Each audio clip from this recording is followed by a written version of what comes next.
Ayan guys. Lagyan natin ng kamatis. Magigisaw tayo ng Bagyo Pichay pala. Guys, magluluto tayo ng Bagyo Pichay. Saka sitaw. Gisaw natin yan sa giniling. Ito yung Chinese, Bagyo Pichay. Yan. Kamatis. Ilagay na natin ang sibuyas, bawang, sabay na.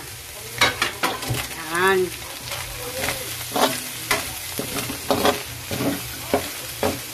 Ayaw natin itong sitaw.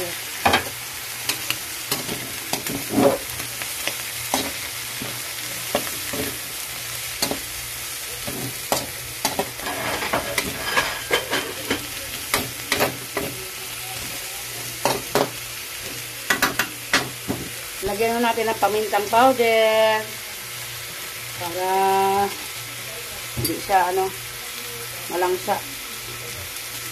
Tapos konting magic. Ganyan lang, konting magic lang. Lagayin natin ang Bagyo Pichay. Yung puti niya, yung medyo yan ang inuuna ko. Kasi matigas yan, di ba? Ito. Lagayin natin yan. Ganyan lang. Pag ayaw namin ng puro karne, puro isda, nagugulay kami. Ganyan yung sahog, giniling. Ganyan naman tayo mga Pilipino, di ba? Pag nasawa tayo sa mga ulam, mag-iba naman. Para iba naman yung panglasa, di ba? Huli na natin itong dahon, no? Kasi magaling maluto yan. Yan, halo natin. Ganyan lang kami pag nagulay dito, gisa-gisa lang. Para masarap. Diba? Ganyan lang. Lagyan natin kunting tubig. Yan. Takpan natin guys. Itong dahon ng Bagyo Pichay. Pinuhuli ko yan kasi madali malunot.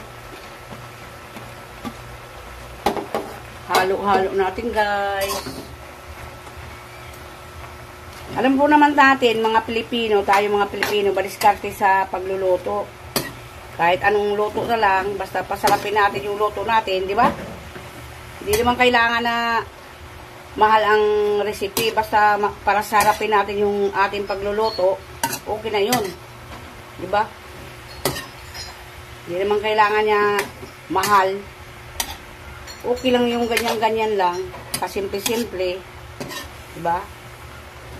Sa gulay pa lang. Ano na tayo sa gulay, di ba? Ayan na po. Maluluto na ho yan. Luto na ho ang aming gulay. Yan ho ang aming ulam ngayon.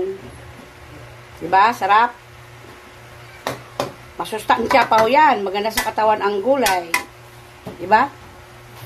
Ayan lang guys. Hanggang dyan lang tayo. Babu. Thank you sa support po nyo sa akin, sa panonood po nyo ng aking video. Thank you po sa lahat. I-subscribe po yung aming YouTube channel, Miranda Tambuon Family Vlog. Salamat po sa lahat-lahat na mga support po nyo sa akin. Bye-bye!